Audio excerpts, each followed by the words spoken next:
to the show, man. Good to see you. Good to see you too. Thank you for the invite. Hey, I know that you had a gig this afternoon, right?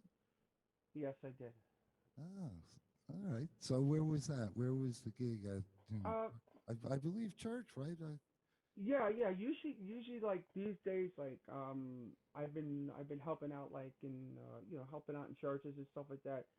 It may sound like, oh, church, but it's, how could you say, there's a lot going on there. You know what I'm saying?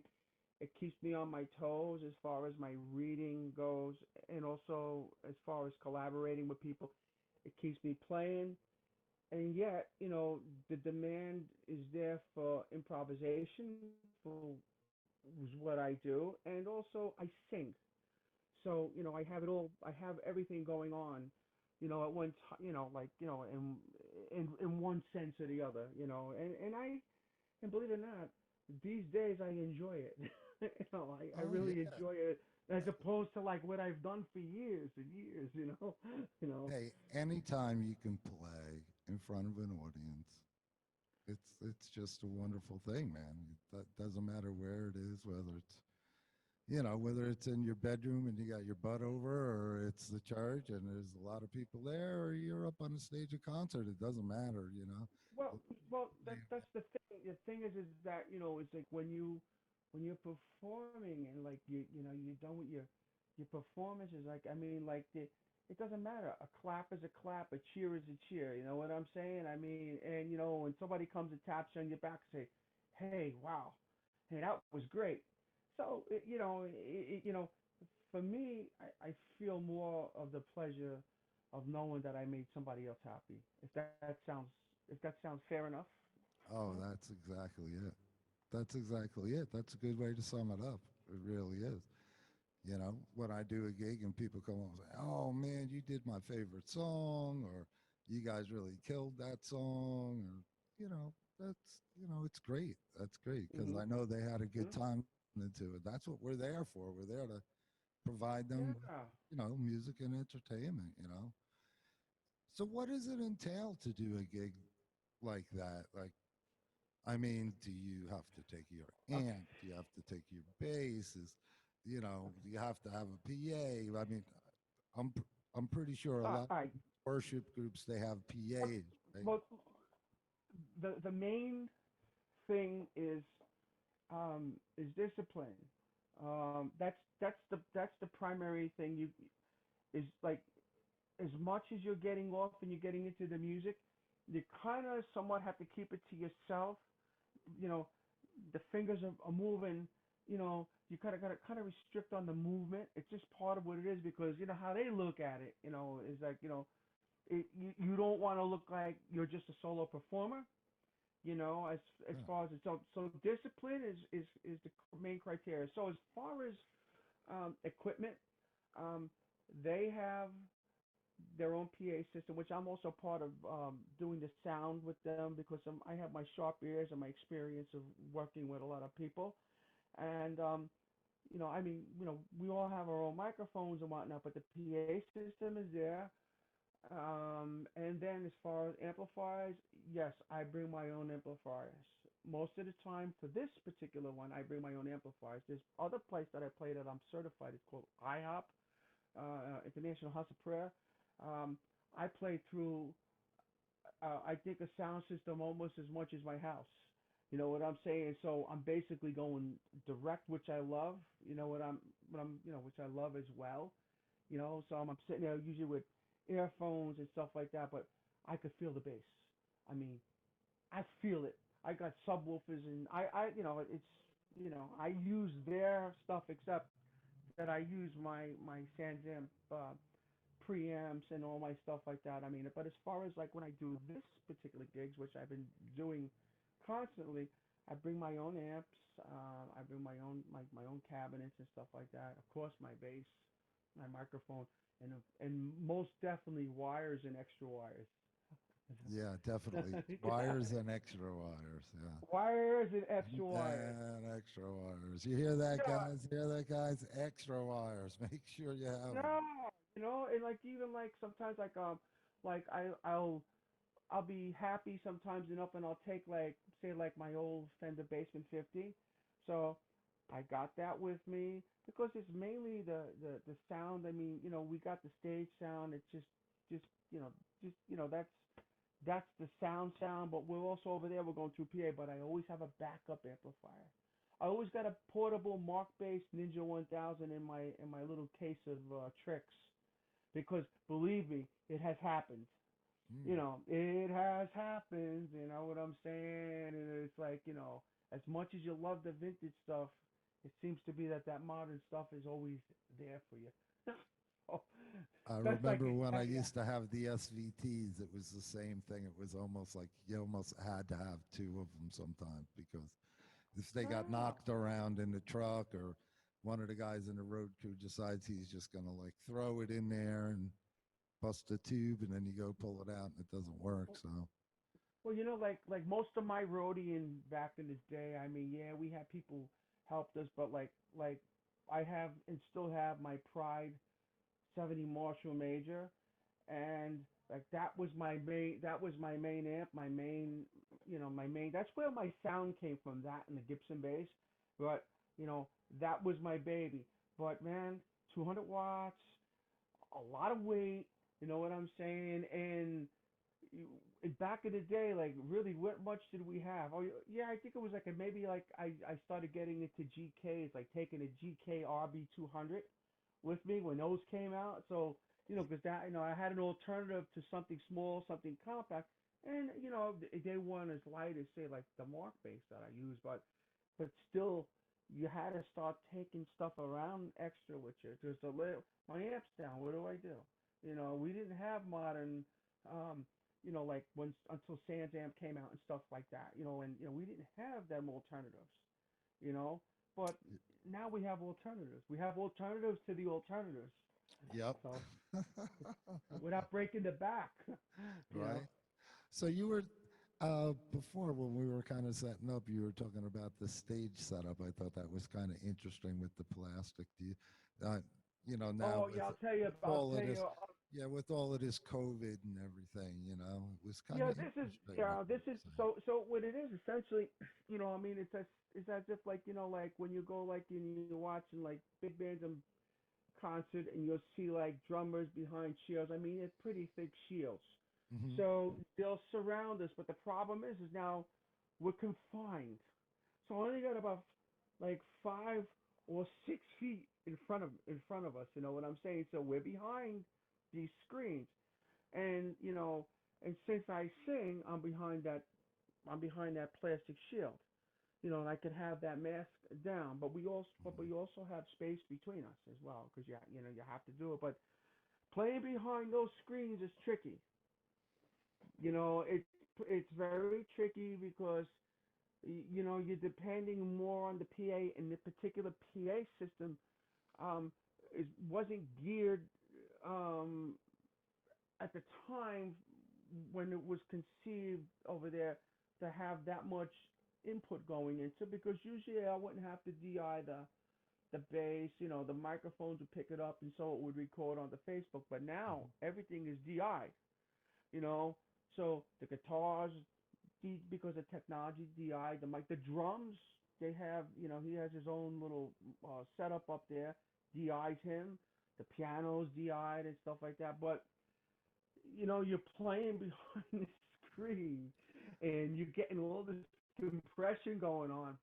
I could feel the speakers pushing the bottoms of my pants. You know what I'm saying? Because some of the sound that I would, that I, that I project. The sound, my tone. You know what I'm saying? So you and then you're singing, and I mean, it has its difficulties and it has its obstacles.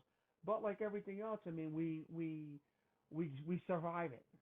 We have to. We have no choice Right. because we can't say we can't be out there and singing without a mask on. You know Yeah. what I'm saying? Like Yeah. No, that's all good. yeah, I mean, this is not what I've done on my 45 years of playing. You know what I'm saying? I mean, but we'll get into that later. But I'm just saying, I mean, this is what we got to do. You know what I'm saying? And we have to abide by it if we want to survive as a human race.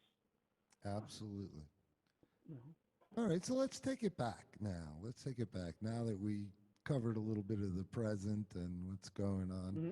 Where where were you born, Charles? I'm from downtown Jersey City, Italian Village section. That's where I'm from. I was born in a Margaret Haig, July 9th, 1963. See that? Yeah, Jersey City. Jersey City, downtown. I Yep. I got a few years on you. Uh, 57. yeah, Yeah, 57. You are, yeah. That's my age, 57. yeah, yeah. Yeah, yeah, That's when I was born, 57. yeah. Growing up in Jersey City, what was the Well, what well, was what the is it? scene there? What Like was it like? what made you get into music in Jersey City?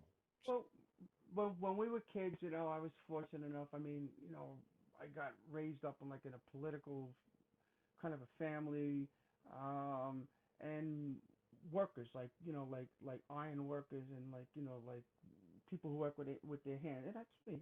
I work with my hands during the day. You know what I'm saying?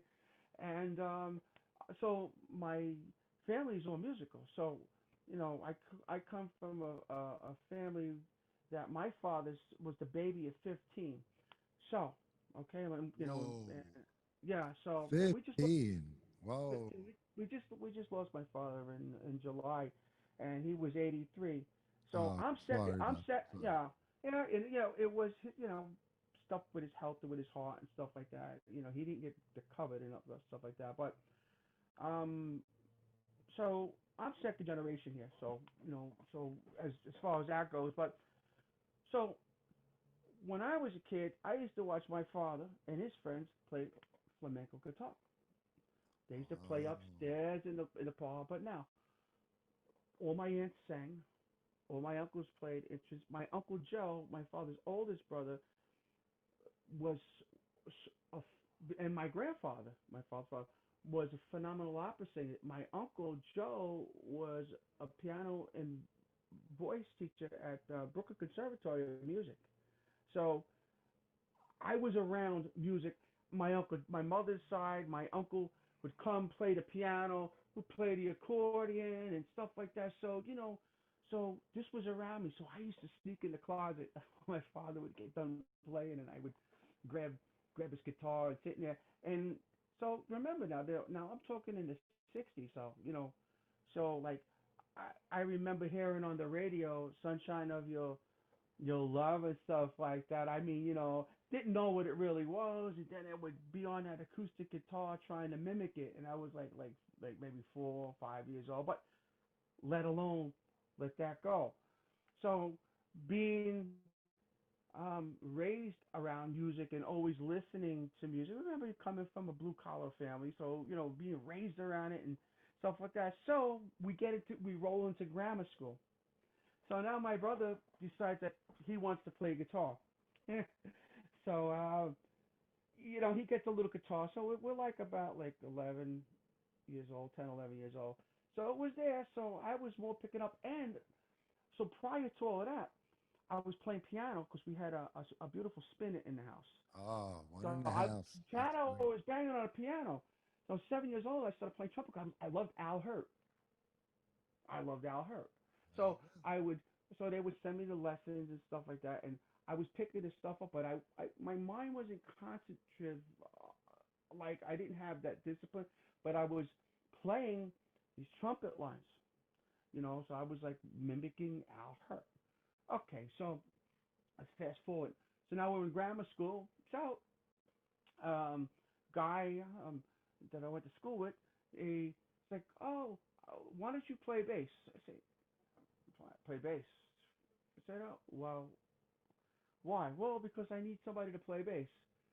So I says, well, all right. So I'm like around 12 years old now. So I'm in seventh grade.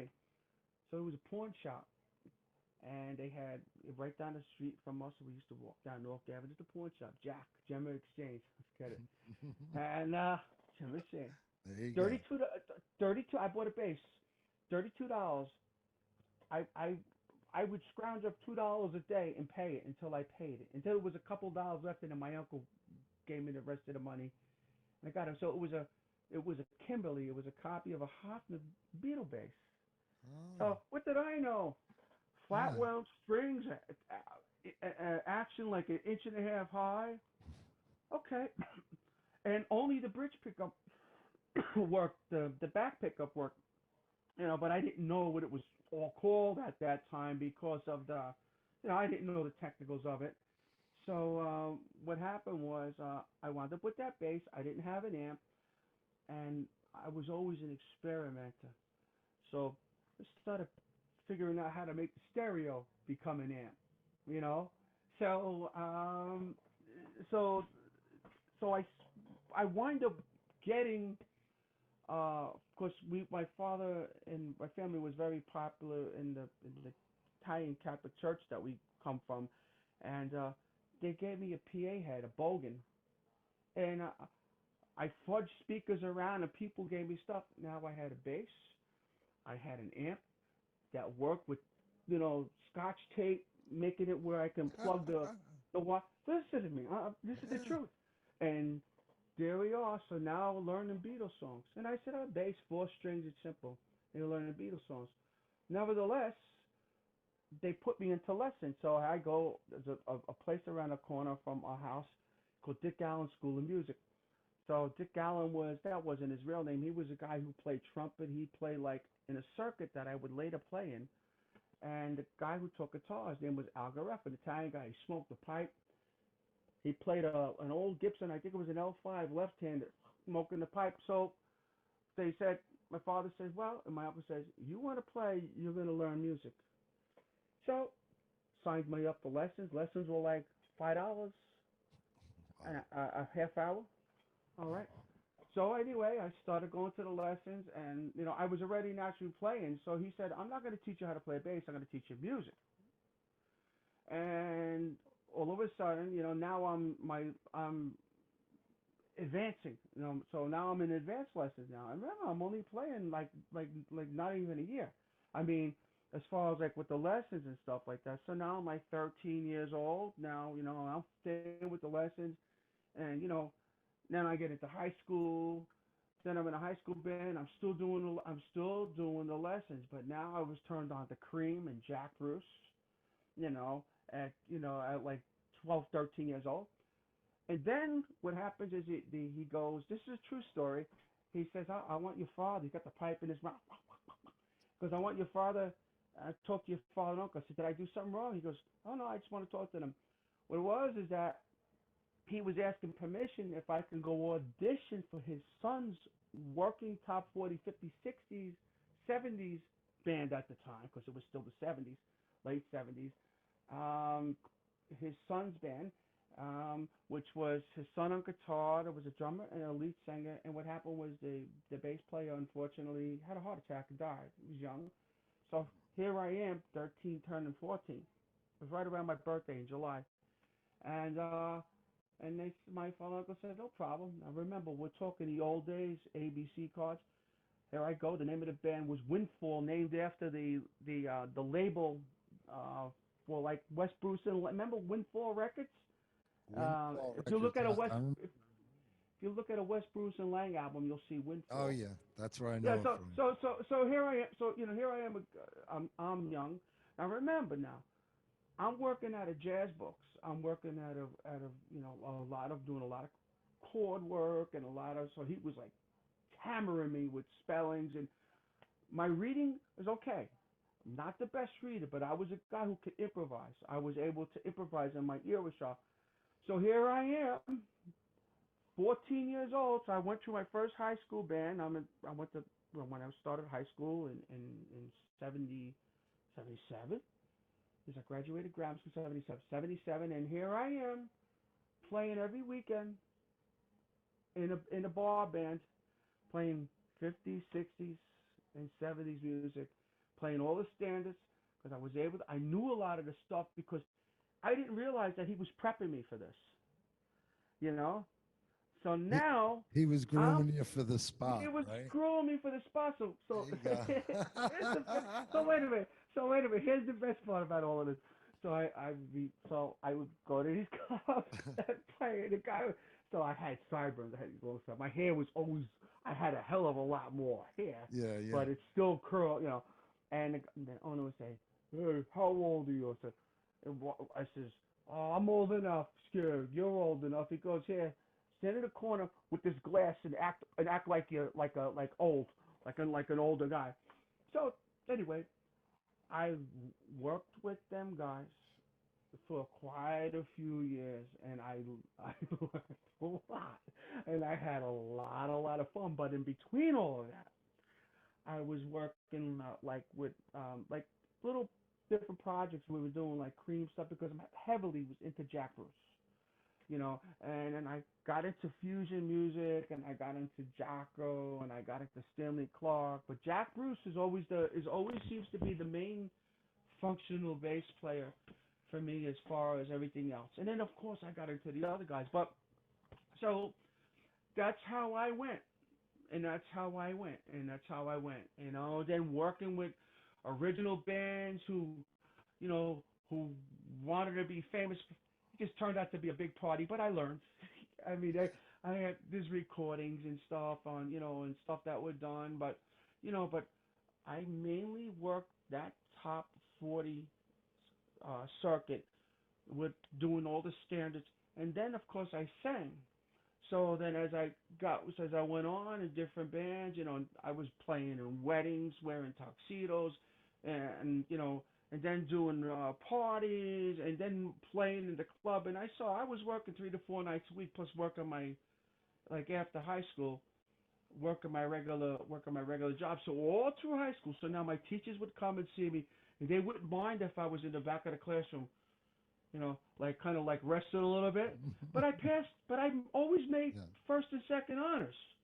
So I mean, I mean, education was important, and I always stress this to people, especially music education. Any type of education is important, but having like a good background, like you don't have to be the most perfect exotic reader, but being able to like what I was able to do is like I got my, I still have always got a real book, always got all kinds of different books around where I go in there where I work out my chords and stuff. And as you see, I mainly play fretless bass these days.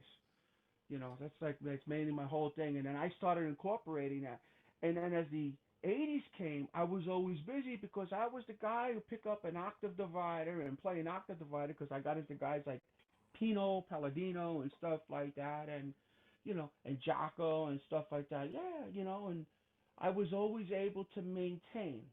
But I also saw the market changing, in between all of that stuff. So, and as like I said, I was always in these particular kind of bands for like in excess of 10 years a piece, and then doing my, like I said, showing up, doing those rocking out jams and stuff like. Because in the end of the day, I'm a power trio player because that's my thing. I love my Cream, I love my West Bruce and Lang, and I love stuff that rock. But that wasn't, how could you say, I wasn't really doing anything, you know what I mean? I've sat in with Gordon Gaines and a lot of those guys at the Gildersleeves and all those clubs, and then all the local rock clubs in Hoboken and stuff like that. And I always, hey, call me, hey, are you working till you been? No, what do you need? Hey, when you feel like playing, give me the songs. There was no YouTube back then. You know that.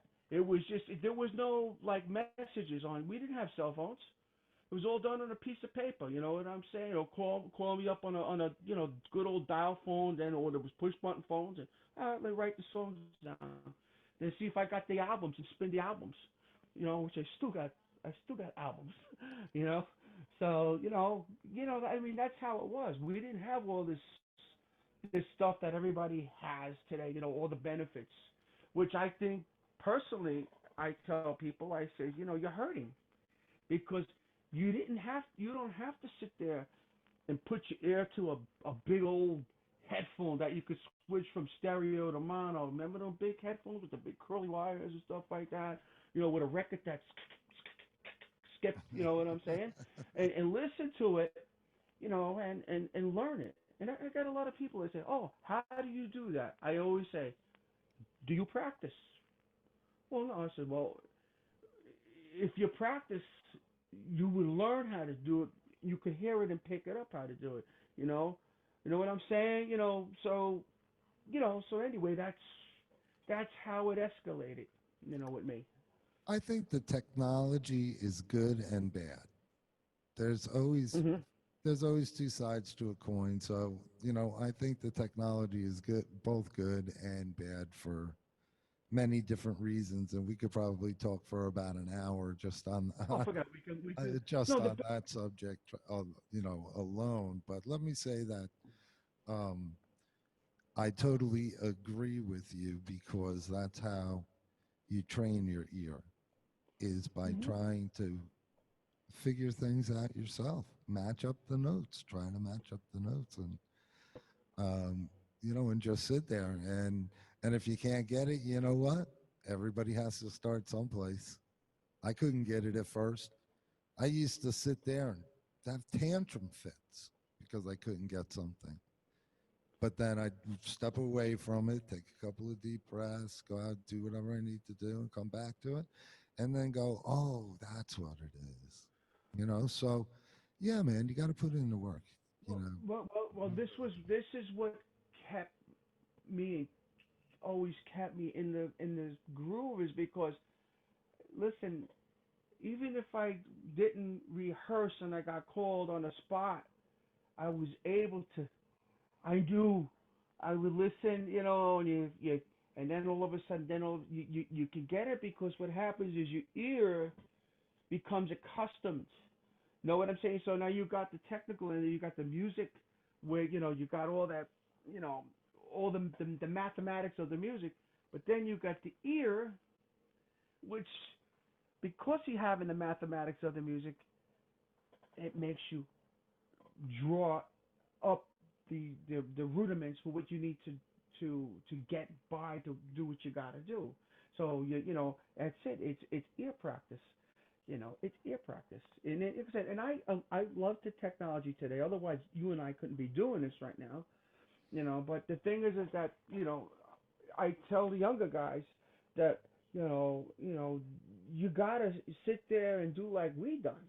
I mean yeah, that's like if your computer's not working, or your cell phone's not working, man. Hey, you know what? You gotta know how to some way find a way to communicate. You know what I'm saying? If you didn't have all of this stuff, so I look at it as that being able to communicate. You know what I'm saying? To be able to communicate naturally without all the all the wires and all the So I mean, to be able to do that, I mean, is for me is like a primary thing. We don't have we're not playing from like computer screens or we're looking at YouTube for stuff. They send me the links. I download the see, technology. I download the stuff yeah, because I have the paper and I could figure out how the music is going, if it's chords or whatever, and and basic stuff, singing, singing along, and playing along to how the changes go. I mean, it's like, it puts you where you need to be, having flexibility. There's some people who are just stuck on technology, and when it comes time to deviate from technology, oh, well, what? You know, you oh don't yeah, hear yeah, that. yeah, Yeah, you know what I'm saying? yeah. It's just like the calculator. Nobody knows math anymore. They take the calculator out and they do it. And guess Nobody what? knows math. You take away their calculator, ask them the same thing. There ain't no way they're gonna come up with it. And guess So, what? The same with phone numbers. Like me, myself, I'm a oh yeah, victim of it. yeah, I'm a me victim too. of the phone I number. used I used to I knew know the phone numbers. everybody's phone number by heart, right? Yeah, So and you knew you had it written down on a piece of paper. You always knew. Oh, now like I'm even stuck with phone numbers. I remember one person's phone number that I was in a band with for like 15 years, and he's still a dear friend of mine. And I think his is the only phone number that I still have in my head because he still has the same phone number. Most people, they get the cell phones and then they change their numbers and blah blah blah. But No, yeah. thank you for tuning in to Into the Mind of Music. This is only part of what I do at NJ Bass Academy. So please like and share this content, really helps. All my social media links will be in the description of this video. So please support me at Patreon, NJ Bass Academy. I'd really appreciate that. So peace, love, and music. On with the show. But anyway, I'm looking at that sweet bass there, and Could you see it? yeah. Could you tell everybody kind of pick it up Uh, just a little bit? Okay, for everybody to see, this bass has a look at that has a tremolo bar, and is that semi-hollow body or does that have no, no. I'll it? tell you what this That's is. the pickup right there, right? The round thing right there. That's That's the pickup, right? yeah, that's a pickup, and what it is it's could actually Okay. The tremolo bar. What do you know what type of tremolo bar that is? Is it yes, this is a Kaler, and it was actually given um kind of as a gift to me from Kayla himself, and because I had another one installed on another bass, but I told him I was doing a having a custom build, and so this is a Kayla tremolo. So let me. I should start from the beginning of this, so yeah, which go may ahead. Go yeah, through because that then whole you're going to thing. understand how it all came down. So I'm born in '63. All right. So um, excuse me a second. So the Gibson Thunderbird came out Ah, in '63. there you go. And that's the real deal, guys. That's That's the the real that's the real guys. deal. And then in that far corner over there is my EB3, which by the way I bought that in '77 because I was making money. And that back there is the '60 Gibson EBO, if you could see it, and that has the banjo tuners on it. So let's take these elements all into consideration. So I went approached Ronaldo Customs in Union City, and I had said, Ronaldo, it's time for me to have a bass built um, to my needs. And Ronaldo's old now; he's like 86. So Wow. yeah, yeah. So um, I says I want a Thunderbird shaped body. I want the EB3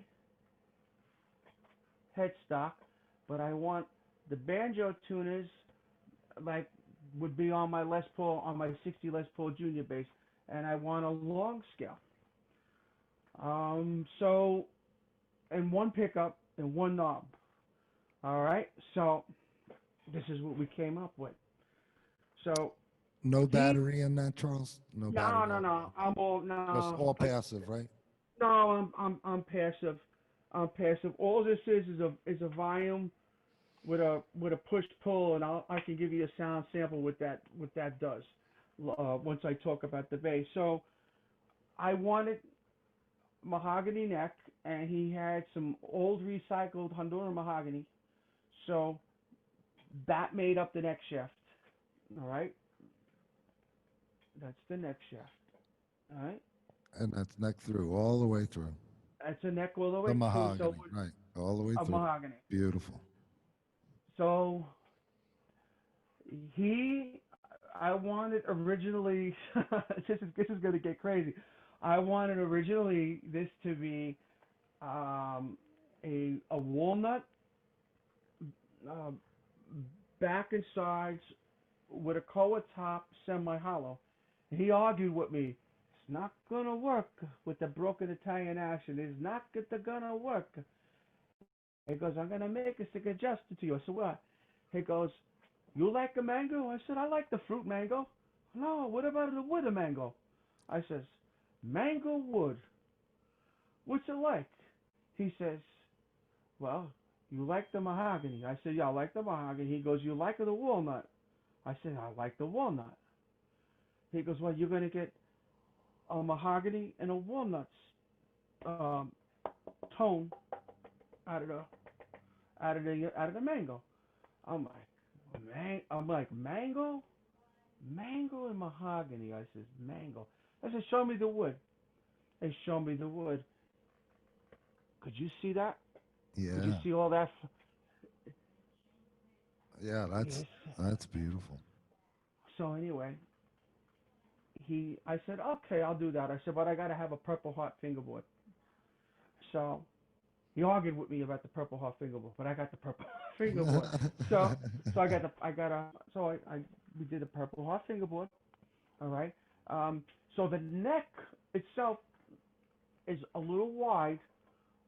If you could see it, it's a little wide. Watch, look at the way the strings are, and then as it goes up, it gets a little wider. But the strings, because I bend, I can grab over here without having to be on the edge of the fingerboard. Hmm. Okay, so so that was one of the things. And now, as far as the pickup went, I wanted a single pickup. So it first started off as it was going to be a Bartolini pickup in there, which we wind up doing the Bartolini pickup. But then I was into these Delano pickups, so I had them right up from at Delano. It's a dual coil pickup, and then what it was, he made surrounds for me. I don't know if you could see that.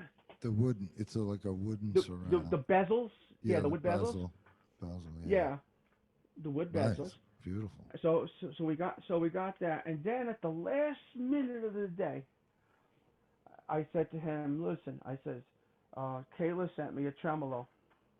He goes, and "What do you mean?" I says, He "I got looked a." at you like, what? He looked at me, what? You know, and I got a lot of flack for this about, I said to people, yeah, I said I think I'm gonna have him put a tremolo on that bass, and like a fretless bass with a tremolo. Why? I says, well, why not? Why not? Why not? So after I, kind of like, like, hey, Renato, por favor, I start talking a little bit in Italian. All right, all right, all right, all right, all right.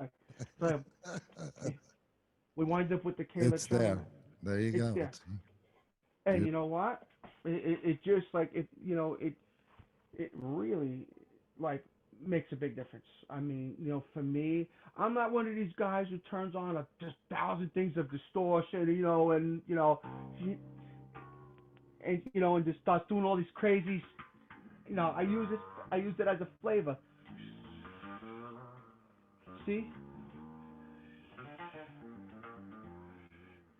I use it more like say like because I'm into John McLaughlin, and like I use it more like like as an accent. You know what I mean? Like to to like like bend the harmonic. And where I could hit it and slide it slide it up as it's going down, or just to see. Could you hear it? Yeah, See? it See? turn it up just a little bit, Chuck. See? Turn it up a little. I don't know why I'm not hearing it as good as I was before.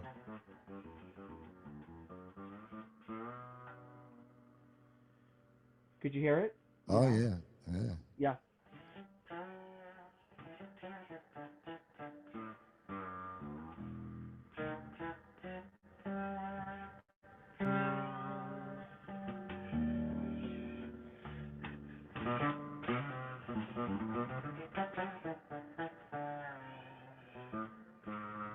See? And Yeah, I love it. yeah, I love yeah, it. yeah. And the thing is that I don't like turn on this distortion and these guys go.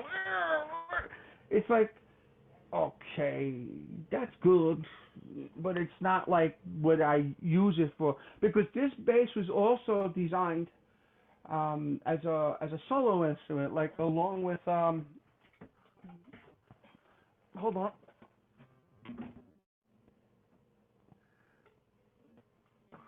with this guy, this Oh six string yeah, fretless. I've seen you play that thing. That's Absolutely. This has a lot of history. Yeah, you see me play this one. Yeah, there's a lot of this is another story in its own. That bass was built for me, a guy in Argentina, and he used recycled jacaranda that came from a farm of a friend of mine, and he built the neck, the fingerboard, and the body, and the top is spruce. He hand delivered it to me from Argentina. Wow. Put it in my house 2 years ago. I came over here. Yeah, That's yeah, Emiliano fantastic. Bernal. Yeah, no, he bought it in. And thank God my Spanish is pretty good, so that's how it was mostly, done like that. But that's a whole nother subject. But again, a solo instrument. And matter of fact, that's one of the ones that excuse me, I not competitive, but they made me, and I wind up taking a prize in this Phil Jones bass competition in Brooklyn about a year ago. So that bass won it for me. So Ah. And yeah. you played that bass. Hey, so why don't you play a little something?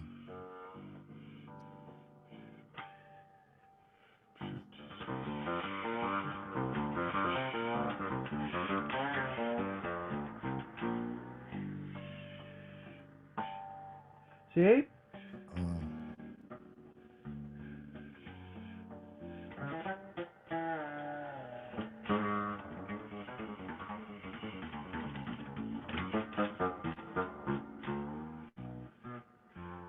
Then you get into that Jocko thing.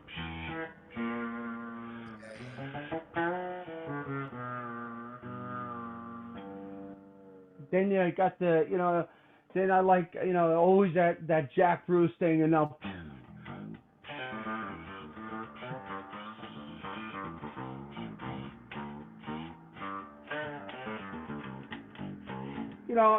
like switch the gears, and to be pretty, to be ugly, but sweet, and and it's very important to be able to, even you're walking.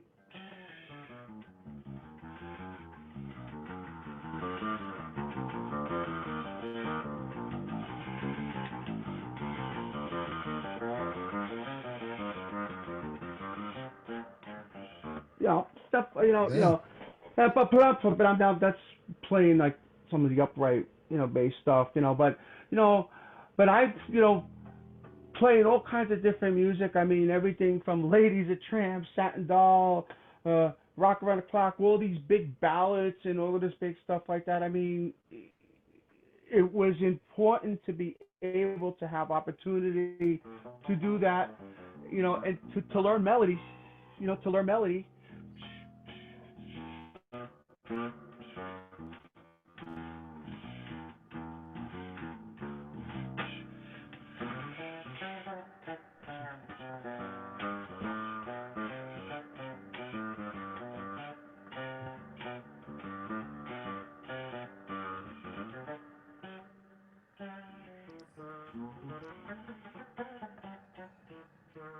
I put a Beautiful. blooper in it. I don't Beautiful. want you to change.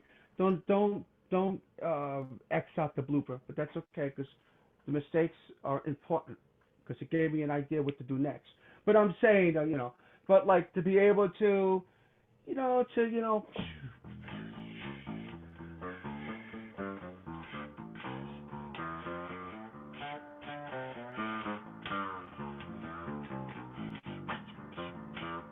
yeah, I mean to be able to be flexible, to be able to, to be able to go between different styles and be able to play the different styles as if it's your second nature is to me one of the most important things. So this is why I always say to people, you listen, you learn. So watch.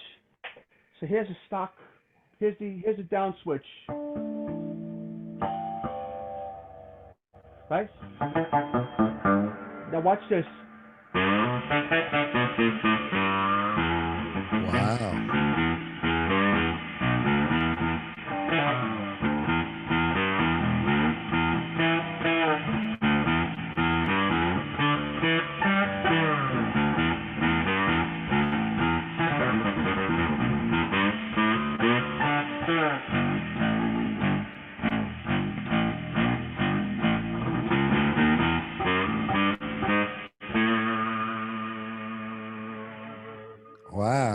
gives it that bite, man.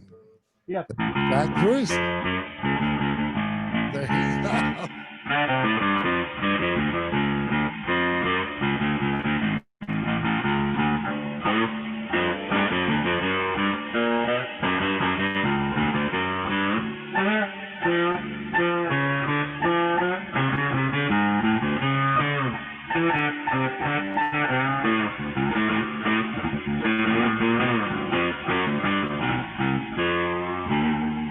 Off.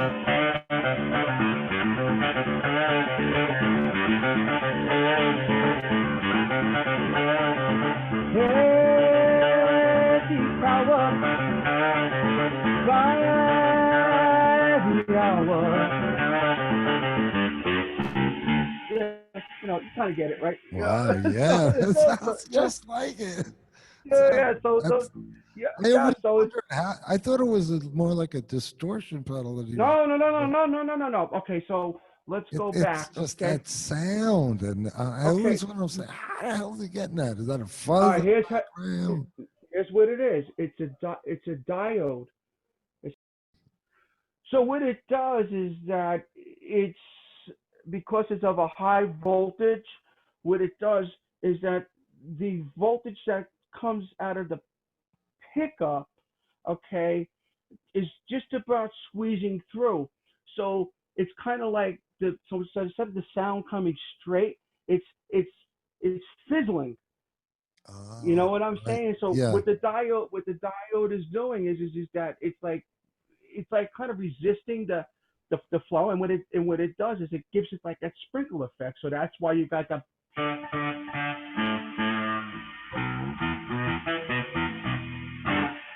you know. And on the fretless bass, it just sounds so cool. But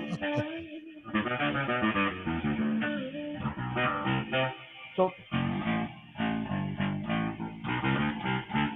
don't you see? Don't you see?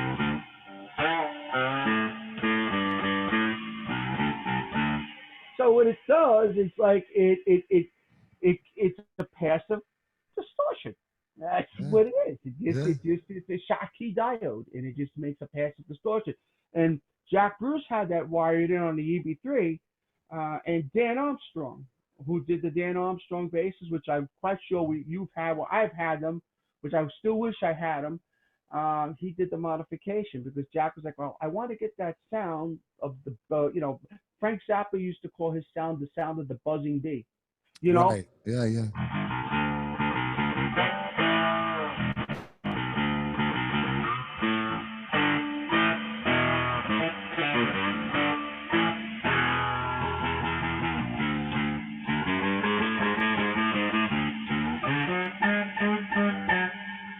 Frank Zappa Yeah. loved that sound. Oh, yeah, yeah. Yeah. So on apostrophe, but that was Apostrophe, the yeah. sound. And that was one of my favorites. That was, Overnight Sensation, apostrophe. Yeah, Those were mine. there's a lot of outtakes from that album that never got out there, and they're out on YouTube, and they're well worth to check out. Oh, You know, yeah, I'll have so to but do that. we start getting into Jack Bruce. It's like it starts touching a different side of me. So, but yeah, I have to say, like the end of the day, Jack is the guy. Matter of fact, Yeah. I have a collage up here someone gave me, and it's Jack Bruce, and it's got all like the different elements of all the different eras of him and stuff that. And it's funny, I have a lot of the basses that he has up there, except the violin. I don't have the violin bass, but I do have that 60 Junior. There you go. The EB3, right? Yeah, And this is my 69 Gibson Eb3. now, that is the bass that I always wanted. Yeah, yeah. Just So, because of that one knob. Can you demonstrate what that does a little oh bit? yeah, okay, sure, I can do that. So, position one. Position one. Ready?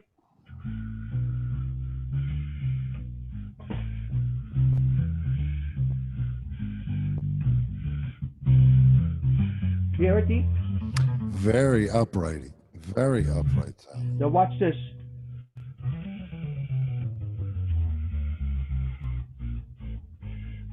See? That's position 1. So that would be the neck pickup. So now I'm going to turn the tone back up.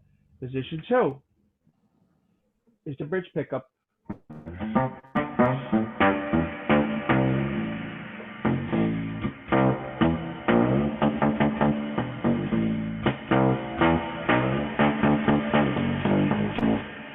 That's position. Totally different. Yeah. Okay. Position 3. This is my favorite setting. This is what I call the Jack Bruce setting. Is the bridge pickup and the neck pickup, but there's a transformer in here that they call a choke, which cuts out all of that deep mud sound. Position 3, position 2.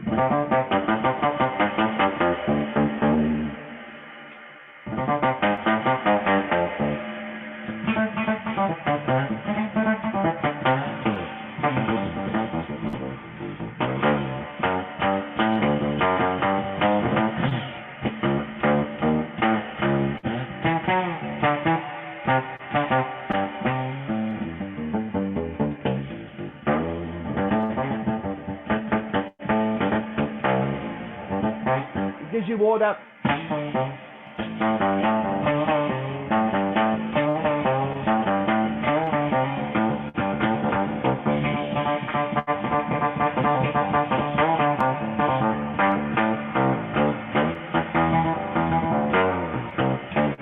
It gives you more of that crossroads or this.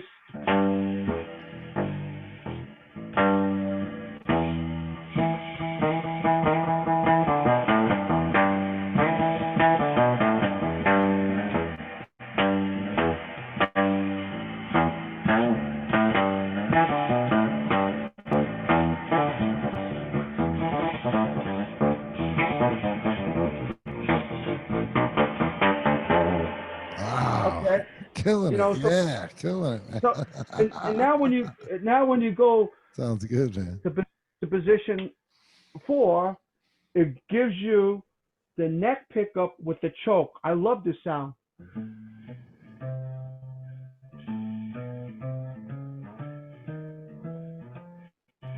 Watch.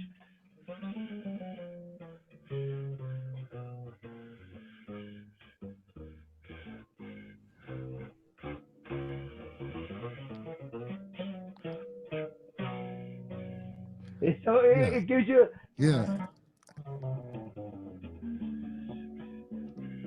See? So A this little is. more of like almost like an acoustic bass type sound. Yeah, this is kind of more like the EB2 with the push buttons, like the EB2s, you know. So it gives you more of that. It's a spooky sound, like. Yeah. And you get all these harmonics. And that's coming out of a neck pickup. Really? Wow.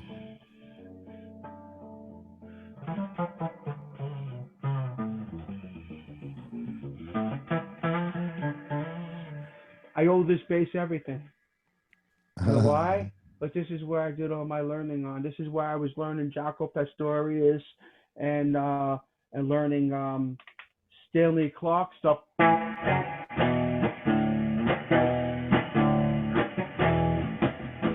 I was learning all of that stuff on this bass. So, you know, It's home. Feels like home. it's home to me, yeah. Yeah. And believe it or not, only because I started picking this bass back up and playing it is that I would have, well, I don't even know, I don't want to curse over here, but Right. I would have shit out of these frets. They were grooved, and the guy who does my work said, I can't do nothing anymore with these frets. I told you this years ago. He goes, what's making you do? I said, I don't know. I just feel like I just feel like taking his bass out and playing it. So he says, well, I got some good old new old stock nickel frets. He goes, your call.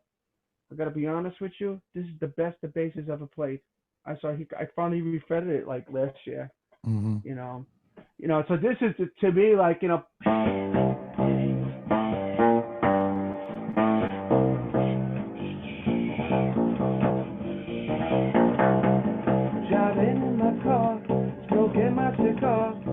The only time I'm happy is when I play my guitar.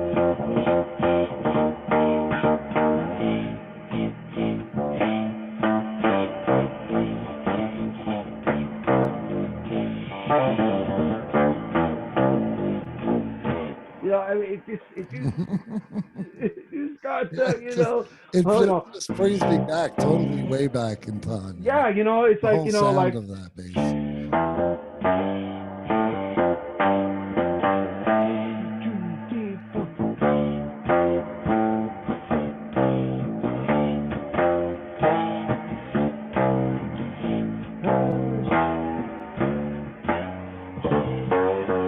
then how's the jam go?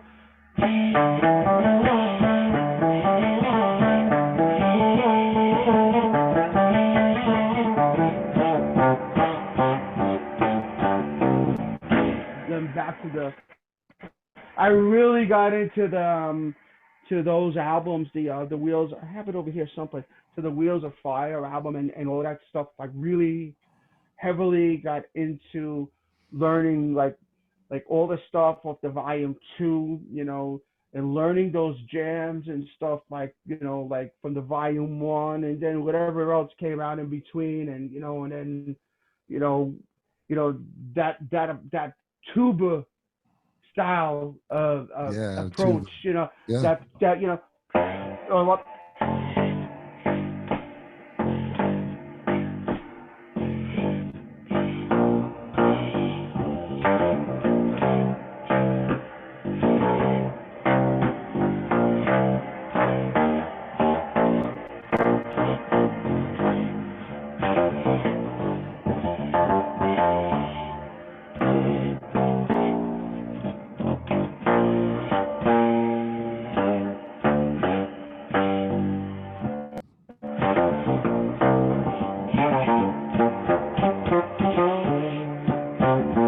Yeah, she went away. I don't want to bore you, you Yeah. know, but you No, know, but but yeah. no, but this is the stuff like you know that I listen to, you know, and the little break like on Sleepy Time.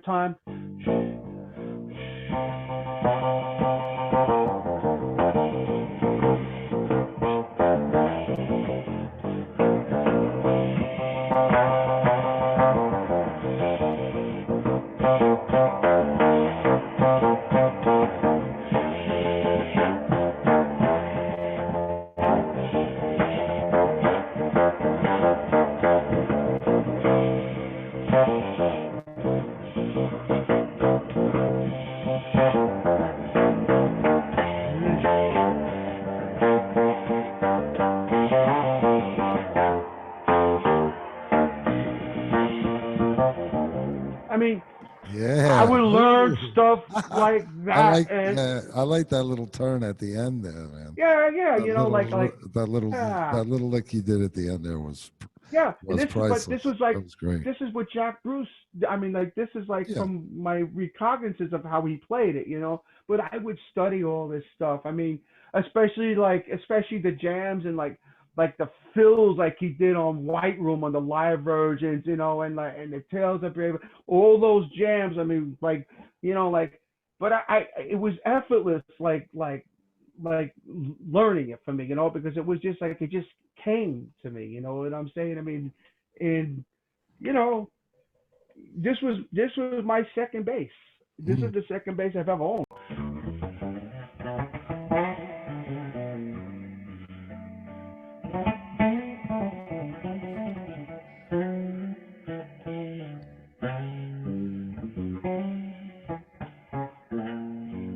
That's a '69 EB3. This is the Yeah. last bass in the world that anybody would expect Expect to sound like to that. get Yeah. just expect Yeah. to sound like that. I got that And sound. once Yeah. again, I'm just going through an old '59 bass between, you Yeah. know. Well, Jocko So used to say yeah, this. so that's Jocko used to say the sounds are right here, right in my hands. right in hands. You know, Yeah, you know, that's it. you You know, know, your sounds are and in it's the like, sound is and in then your it's hand. You know how hard you hit, how yeah, hard you and, pluck, how light you pluck, and what you use, whether you use compression, whether you don't use compression. It's all in a sound, your I sound. try to get all this. I try to get all the sound out of the right hand. See, Hmm. see. Yeah, we have to lift the bass up just a little bit. Oh boy.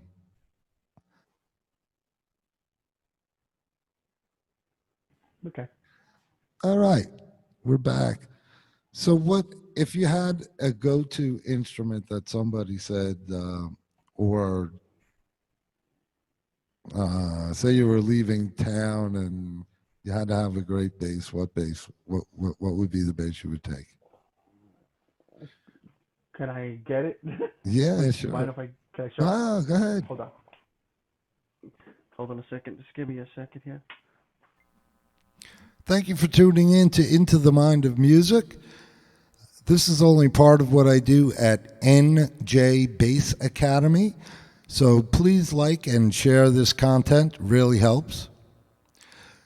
All my social media links will be in the description of this video.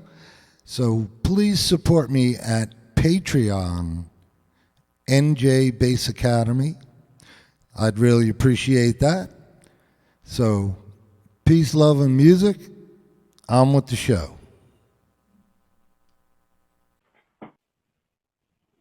Okay, so what bass is this now?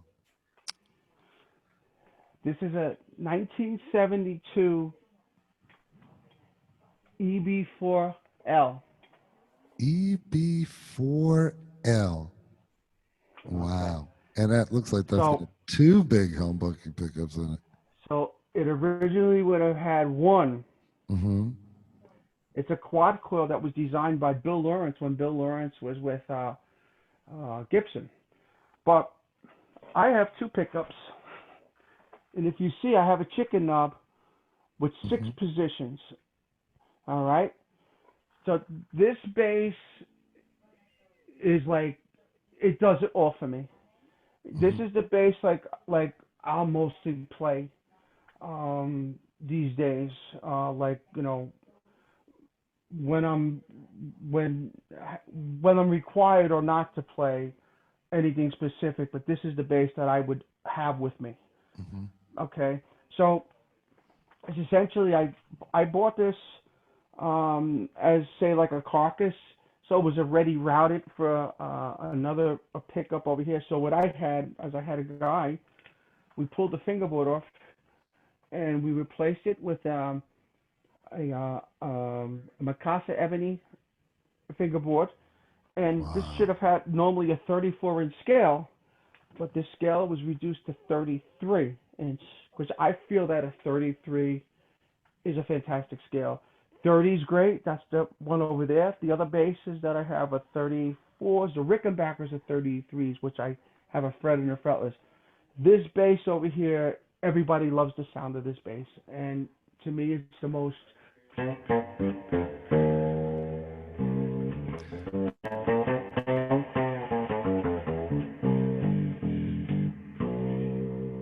Now, do you It have any it it. reverb on that, or is that just straight? I have a It sounds little. like a little reverb on there, right? Yeah, I got a little reverb on it, but I have a yeah. Yeah, That's what I that's have. But nice. now, see this here. This is a do-it-all bass.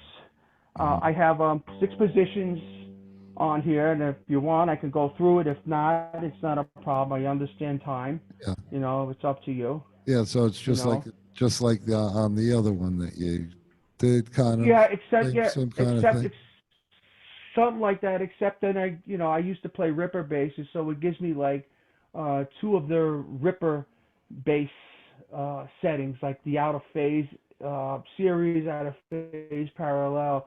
But I mostly play on this bridge position pickup. This is a Curtis Novak. It made it for me. It's called a bisonic pickup. Essentially, it's like a Guild humbucker under this cover, under the Oh, EV cover. nice. The pole piece is in the middle of fake. So the magnets are actually over here. You have one per string. The pole pieces underneath that cover. Mm-hmm. But this bass over here, to me, does it all. it has a fat sound.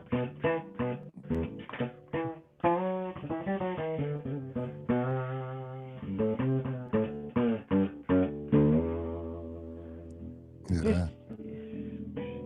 it's well rounded.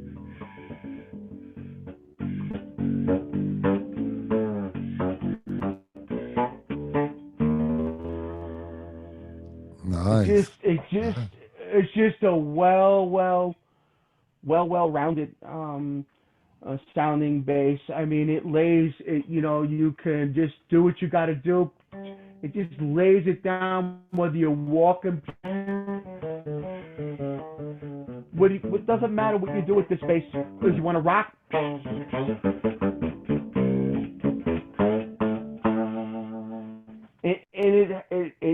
It just has it has a presence to it. If you want it to get dirty, it can be dirty depending on how hard I hit it and stuff like that. But this to me is my all time bass that if I had to go on an island, just leave me with this one and I'll be fine. There you go. You know, There you go. this is Do you have this is the anything? bass. Do you Yeah. have anything that advice that you might want to tell some young uh, bass Yeah. slingers that are out there as far as the whole music culture goes and how what Yeah. maybe Yeah. what maybe to Yeah. do and a couple of things not to do maybe. Well, listen, first of all, I come from them street. I guess we call them hard knocks. So, like, I come from the, like the street. So, you know, um, I'm going to say this only because I've seen too many people go down. Just stay away from stuff that you shouldn't go near because once you start falling in love with something that ain't real, it's going to drag you. It's going to take you down. It's going to destroy you. So keep your head above. Keep your head above all of that. You don't need Yeah, that stuff. And as whether far as it's everything else, drugs or gangs drugs, or alcohol, and anything, all that, alcohol. any of that stuff like that, it's not going to make you a better musician. You think you sound good, but you don't sound good. Been there, done it. All Mhm. right. And you know what? And you're taking time, and you're destroying energy, and you're just losing for whatever you're looking for. You're not getting Yeah, anywhere. yeah, And so the other end of it is that listen, open your ears up. Um, you know, accept constructive criticism as well. Sometimes you gotta just okay, you take it on the chin, but but in them sentences, there's some truth to it. Like I still accept when somebody says to me, "Hey, Charles, tone is beautiful, the bass lines are beautiful." Especially in the church. I learned something today. And I've been doing this a while. Hey, keep yourself more composed, meaning you're not playing for yourself. You know what I'm saying?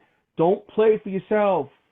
So yeah, yeah. that was meaning I me get it. staying I put. have to edit myself a lot in certain situations. When you get a lot Yeah, of facility and you have a lot of things, sometimes you have to abandon those for the song or the yeah. You project have to or whatever. you have to humble yourself, man. You got to be humble. Mhm. That's the biggest thing is being humble and not, oh man, I could play. Oh, I'm better than you. I listen. I've heard guys. I mean, I've got knocked and stuff like that. Those same guys who've knocked me will ask me advice, and I'm like, wow, Hmm. I remember. Hmm. Yeah, now I remember. Don't you remember? Yeah, now you know what I'm saying. But because of the person who I am, it's like if I can help you, I help you. But I'll always ask, do you practice? Do There you you go. practice? Do you practice? Always ask, do you practice? But listen, man, open your minds, open your ear. Don't just get locked into one groove.